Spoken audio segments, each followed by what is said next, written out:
Welcome to the Book Binge. I am your host, King Crusoe. You can call me KC, and today is, at least for a little while, my last monthly book haul video, because I'm going to switch back to doing these things quarterly for the most part in the near future, as a result of trying to cut back on purchasing books, and especially because of, some of the things that Amazon's done, which has incentivized me to not order ebooks as often if I don't feel like I have any other option. So, or is that how English works? If I don't feel like I have any other option is when I'll, order stuff on ebooks. But I'm trying to make sure that my hauls are just a little bit smaller at this point. So, doing them every 3 months makes a little bit more sense at this point than doing them every month anymore.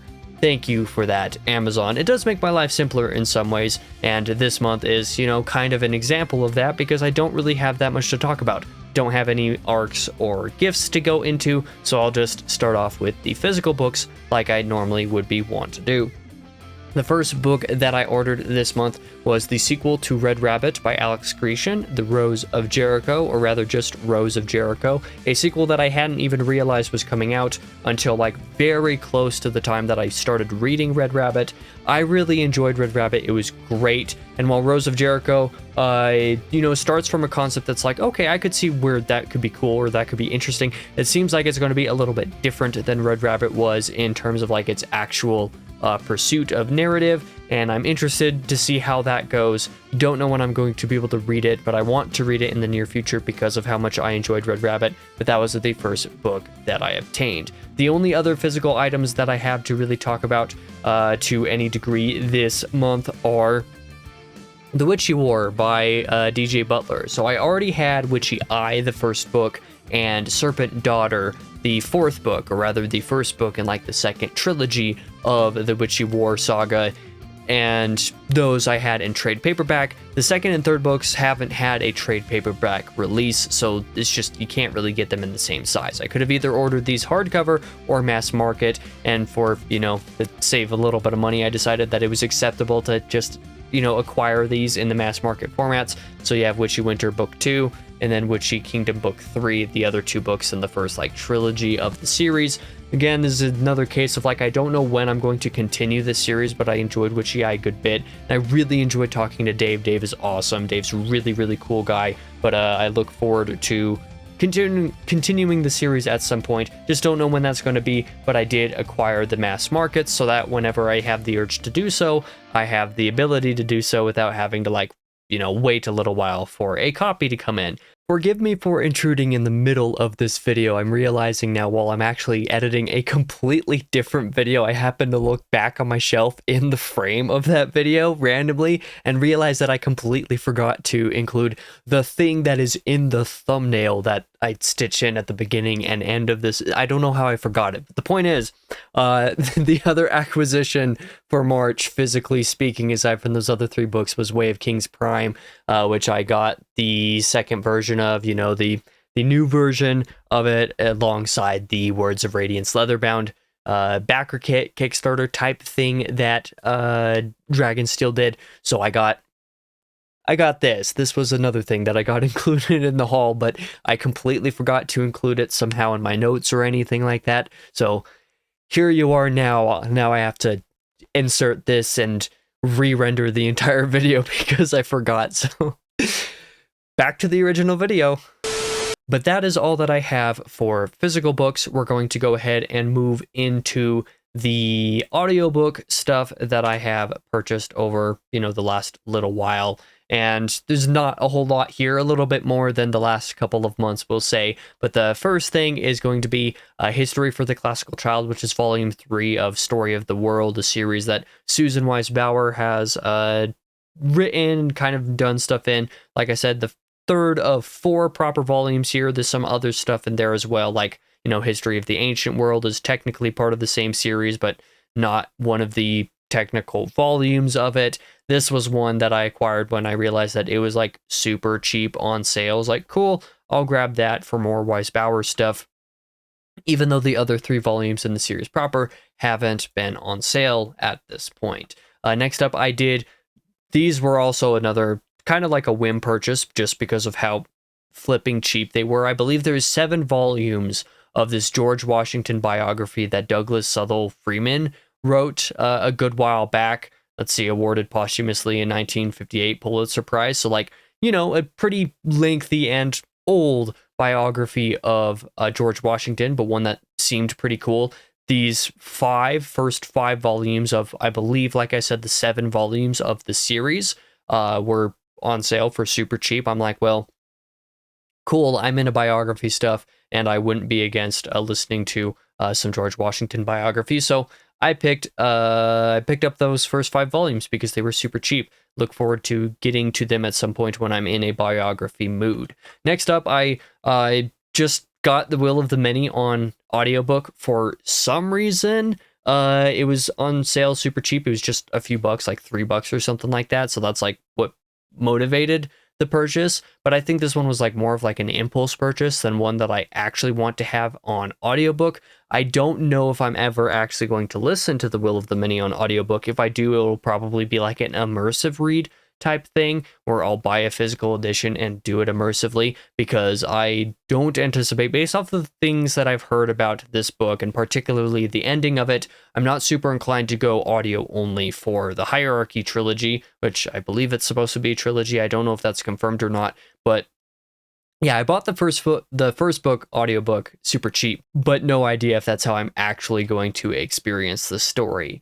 I also purchased, I believe, at some point, I don't mind all of the unavailables on here. I let my Audible Plus membership lapse out at some point in the relatively recent past, so that's why some of these say unavailable. But Crying of Lot 49 was a book that I read in early 2024, I believe February of 2024, and I did do that one immersively and used the audiobook through the Audible Plus catalog. It was on sale for right around $10, which according to my membership, if I bought anything for like $10 or less, it meant that I was getting it cheaper than the price of a credit.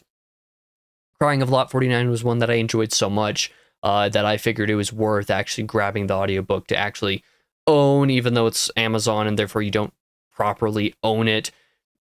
Whatever, it doesn't really matter, but it's one that I want to be able to have on hand so that even though it's not in the Audible Plus catalog anymore, because this one isn't in there anymore, I would still like to be able to re-listen to it, reread it at some point if I get the urge to. So I picked that up when I realized that was a thing. The Storm of War, New History of the Second World War by Andrew Roberts was another one that I had already added to my library through the Audible Plus catalog. But again, I was letting that lapse out, and this was also on sale for super cheap over the past month. So I decided to actually add it to my library for, the purposes of being able to use that, and probably to read immersively as well, this one, because I believe I got the ebook for it not too long ago, just a couple months back. So that is what my audiobook purchases look like. Now we'll go ahead and come from here and look at some of my Kindle purchases, if you want to consider them like proper purchases or whatever. Look at some of the things I obtained this month. I did get the Little Women complete series by Louisa May Alcott. Saw this, that was listed on there. I don't remember if this was free or not.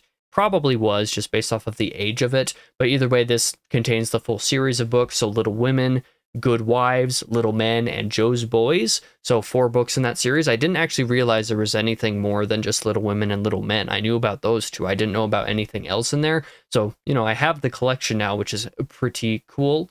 Let's go ahead and find the next purchase, which was Clive Barker's Imagica, which is a thoroughly thick book. I hadn't realized just how big it is, but it's apparently kind of one of those fever dreamy, like, maybe not fever dreamy, but like maybe sort of quasi-magical realism, a complex book. Definitely complex and confusing is how I've heard it described, but very long one. And when I read the concept of it, like the actual blurb of it, I was like, you know what, that actually does sound pretty cool. So I decided to pick it up, even though I've not been super interested in most of Clive Barker's work. There's only a few of his books overall that I have any significant degree of interest in, and now Imagica is one of them. So moving on, we're going to head to Gerald Clark, wherever you are in the list, and talk about the Capote biography, if that's how that author's last name is pronounced, but did a biography about another author who wrote like In Cold Blood. There's another really well-known book that they wrote, and I don't remember what it's called for some reason. Definitely making a fool of myself by not remembering the one they're most known for. But a biography that sounded pretty interesting, lengthy. It seemed like Capote had quite the life, so a pretty lengthy biography on him did sound interesting. So that's why I grabbed that. Moving down to John Fowles, wherever you are, I picked up The Magus, which is another thing that, I don't remember the full concept of this when I did read the blurb of it, but it was another case of, this actually sounds really super cool. So I decided to pick it up solely for that concept. It's one of those books that, I might even be willing to grab this one physically in the nearish future, just so that I have a physical book if I want to read it, because it does sound really cool, and I kind of want to up it up on the TBR, just in terms of the concept. The next thing that I got was, let's see, where are you? Eric van Lospeter, or however the last name is pronounced, a trilogy of books called the Nicholas Lanier novels. So the Ninja, the Miko, and White Ninja. So a few books that, again, there's another case of I don't remember specifically what it's about, but I remember reading the blurb of it and it sounding really cool. And for just a couple bucks, grabbing these 3 books, I was like, sure, we'll go ahead and do that just because the concept sounded super dope. Another book that I picked up was by James Swanson, wherever you are in the list. By the time you have this many different authors in your library, it's how do you find them all? Manhunt, which is, the subtitle says The 12-Day Chase for Lincoln's Killer. I actually haven't read a lot of biographies about Lincoln specifically. I just grabbed one in the last book haul, actually, funny enough, a good lengthy one, but I haven't read that much about Lincoln particularly. I have, strangely enough, read a decent bit about Lincoln's assassination and John Wilkes Booth, the person who did it. When I saw that this book was on sale, it was one of those impulse purchases as well. This is one that I'm probably going to get physically because I want to be able to own this book and actually own it. This was one that I saw. I'm definitely going to take a couple buck deal to be able to grab that thick monstrosity. It's not that big. It's not as big as the Lincoln biography I picked up last month, but it is a case of a book being, pretty lengthy and about this particular topic that I do actually know a relatively reasonable amount on already. I'm yeah, this is one I'm definitely going to be reading someday. Next up is going to be Richard Valencia, wherever Valencia is in the alphabet. Another one of those situations. American Idioms for Everyday Use, a nonfiction book. This is one that's less I want to read this, but more have it kind of as a reference material. I want to look through it, scan through, see what kind of stuff it has, because idioms is one of those things that I have surprisingly little knowledge in, despite how versed I am in a lot of aspects of the English language and how language is used and a lot of this kind of technical stuff. Idioms is one of those figurative parts of language that I don't have much experience with, that I don't have much knowledge in. So I grabbed this. I think this might have been a free ebook. I don't remember, but either way, I decided to pick it up and download it specifically as referential material to be able to use at some point in time. And then the last ebook that I picked up this month was actually one that I picked up mere minutes after recording the last book haul video. So, that's kind of funny how that works out. It could have been included in the last video, but I decided not to make an addendum for it because I was too lazy to, so I figured I would include it here. Girl with Curious Hair, which I don't remember if this is a collection of stories or essays. I presume if it was essays, it would say essays on it like all of his other essay collections do. But either way, another David Foster Wallace piece of writing. Acquired numerous of his things, both in the fiction and in the nonfiction stuff. I enjoyed Infinite Jest to a degree that I am really curious to read some of Wallace's other stories, but most particularly, to read some of his essays, because I'd really like to just read some of his input on some of these things, because I think his input and his thought process on a lot of stuff is actually really fascinating. So that would make all of the ebook purchases for the month, and therefore make all of the book haul for the month. Thank you for watching this video. If you did, like I said, this is probably going to be my last monthly book haul for a good little while. I'm going to go ahead and transfer these into being quarterly book hauls, at least for the next 2 quarters of the year, because I typically do monthly book hauls for October, November, December, because October is my birthday. That's usually a little bit bloated, and then December is Christmas, so that's usually a little bit bloated. or at least long enough to make individual book hauls and have it make sense. So at least for the next 2 quarters, these will probably be quarterly, and we'll see about how I decide to do that in the future in 2026 and beyond. But for now, thank you for watching this video. Like I said, I appreciate it. If there's any of these books that I picked up that you're particularly interested in, go ahead and give them a shout to me below. I'd be curious to hear what you're interested in checking out amongst some of the things that I picked up. Thank you once again for watching. For now, I have been your host, King Crusoe. You can call me KC, and I hope to see you guys in the next video.